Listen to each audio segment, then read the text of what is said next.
mag-Jollibee mamaya? Taas ang kamay, sasama sa akin. Libre niyo ako, ha? Sinanay, ayaw na bigla. Mula po sa Yorme's Choice, siyempre, ang pinakamamahal po natin, palakpakan nyo, Yorme Isko Moreno Tumaloso. Alam nyo, marami kang tatanong, bakit ba daw ako sumama kay Yorme? Napakadali pong sagutin. Kasi si Yorme, tulad ni Go Earnings, pinanganak, lumaki at nagtingkod at isang tunay na batang mundo. Kaya ang tunay na batang mundo, kahit kailan, hindi pwedeng iwanan ang kapwa batang mundo natin at ang pinakamagaling na naging alkalde ng lungsod ng Maynila. Muling palakpakan natin si Yorme Isko Moreno. Pwede? O, mamaya nandiyan din yung partner niya. Ang anak, Mayor Nico Atienza, palakpakan si Vice Mayor Chi Atienza, at ang ating natin yung siya ng Maynila. Maraming po salamat sa inyo lahat. Bagay naman na pinagpahalagaan ko, kaya gumawa po tayo ng mga programa na papakinabangan ng mga batang dulo. Ito ay libre diagnosis center at libre physical therapy po sa lahat ng senior citizens at sa lahat basta batang dulo ka. Libre po pag napusan natin yung ating usayon. Pwede? O tapos tapos naman tayo dito sa kabila. Sa harapan ng simbahan ng Santo Niño de Tondo. Alam niyo po ba yung complex natin? Yung lumang complex yung road na. Tulad po yung pinanako ko ng kampanya. Lagi ka nagsasabi sa akin nun. Hindi mo kaya yung gawin yan dahil malaki at matagal magagawa ang complex. Pero sa awa ng Diyos, sa tulong nyo, ngayon po, kung may oras po kayo, alay, silipin po nito sa tabihan ng Santo Niño, 4 na palapag, bagong todo sports complex, pero tayo doon, kakatapos bagong swimming pool, bagong indoor basketball court, locker room, shower room, senior citizen center, youth center, meron po tayo sa pinakatuto, o meron tayong gym, sa mga gusto mong pasexy, at siyempre sa pinakataas, meron po tayo multi-purpose hall. Birthday, binyagan, kasalan. Dati, ginagawa lang natin sa ilalim ng koda sa tapat ng bahay natin. Pero, doon po sa sports complex, sa pangit tayo natin, meron na tayo paglalaro sa mga talagang araw ng buhay natin. Bukod sa libre, fully air condition, may chandelier, at ibitahin niyo po si Coverdays. Promise, may regalo pa kayo sa mga bakasyon ng balay. Pwede? Ibisan mo lang, marami tayo pinagawa natin. Gusto ko kasi malaman po ninyo lahat ng trabaho bilang pag-uulan ko naman sa inyo. Sa harapan ng Santo Niño de Tondo, malapit na po ang Sipaw-Gabi. Tama eh?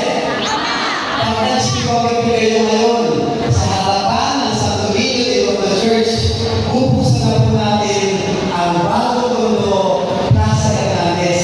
Katulad ni Yorme Isko, na nagpatayo siya ng Plaza Moriones. Si Go Earnings po, pinagawa ko yung Plaza Hernandez. Bago pasyalan, bago malimas na park, underground water dancing fountain, masisilayan po bago pasyalan ng mga batang mundo. At may sisisa sa inyo. Nasa kamay, kilala si Johnix, sabay ko. O, kilala si Johnix? Ibento sa akin ng tatay ko, kung pinatapaw siya. Napasagot na lang yung nanay ko sa luneta. Eh, hindi ko pa siya ng mga naninigawa ng mga taon. Sabi ko, napakaw na akong asawa. Baka sakali, pag nagulot tayo ng luneta dito mismo, ang bagong tulog na si Hernandez, doon ko na makakakuha naman ang naninigawan at magiging asawa.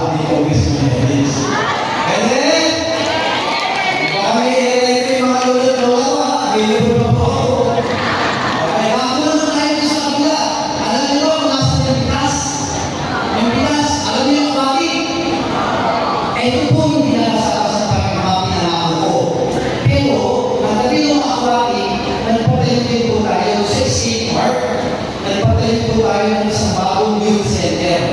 O apat na palapag, isa na namang gusali. Bahay ng kabataan, tambayan ng mga bata. Kasi nakikita ko po yung mga estudyante natin dito sa Tondo. Pagkatapos sila mag-aaral, nayayayan ng mga barkada. Kesa uwi ng bahay, yayayain sa bigyan. Yayayain natututo ng sugal. Minsan nalulunta sa mga kambisyo, droga, at minsan natututo inom sa mga barkada. Ayaw ko po sa mga batang tuluyan. Kaya natin tinagawa yung bahay ng kabataan. Libre recording studio para sa mga artist at libre dance studio ang bayan ng mga bata.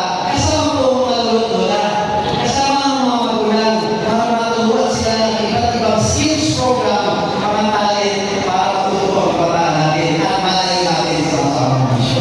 Pwede? Pwede na. Dalawa sila yung kapag po yun, yung ski park mismo, isa po sa mga inararal kong magiging kwento ni Congressman. Alam nyo, hindi ko inararal magagawa ko dahil sinabi nila sa unang termino mo Congressman, hindi na kakayanin dahil ang dami natin nakagawa. Pero ipapasalamat mo sa Panginoon. Sa inyo, sa pagkakataong binigay ko sa akin, at kay Pangulong Bongbong Marcos at Speaker Martin Romualdez, sa pakiusap ko sa kanila, natupad na po yung pangarap ko. Dito sa Tondo, marami na tayong pinitalo paaralan. Isa na nga po yun, yung pinatayo ni Yorme, yung Rosario Almagro Elementary School. Marami na tayong high school. Doon sa Paes, Todoay, Molasco. Yan, mga libre elementaryo at high school. Tama ulit? Pero tanong po, mga lulot-lola ko, dito po ba sa Tondo, meron na tayong libre kolehiyo? Meron na? Sa tingin nyo, maganda ba kung magkaroon tayong libre kolehiyo dito sa Tondo?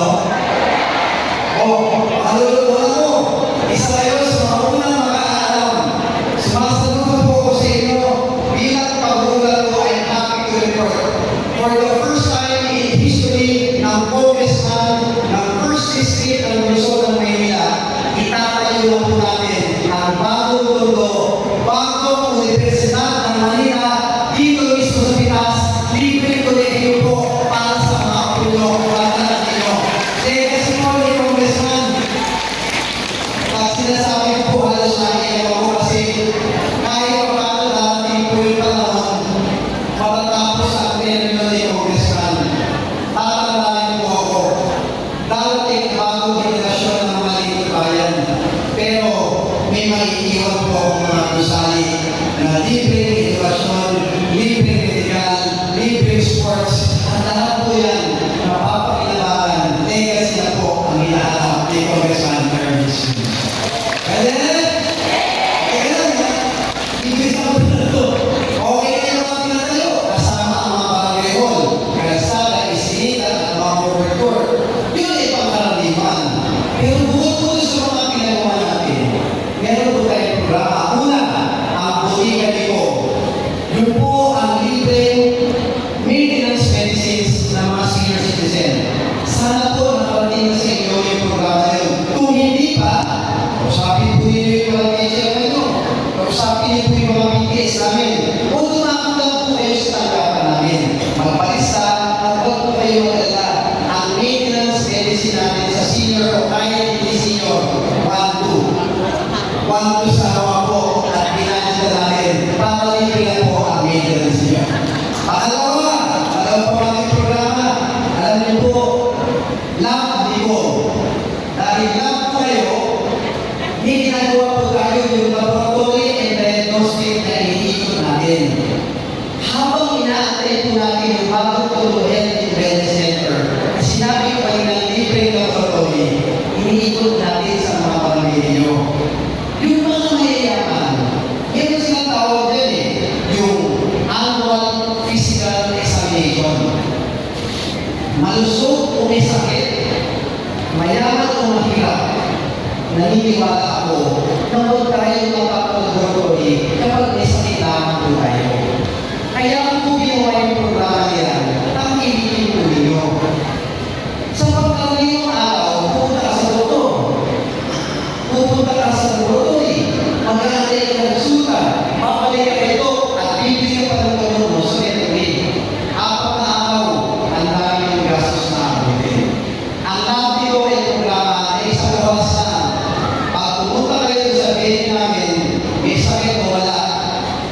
libre laboratory, libre kuha ng dugo, ihe, X-ray, PCG, ultrasound, check-up sa doktor, at lahat ng gamot na kailangan mo.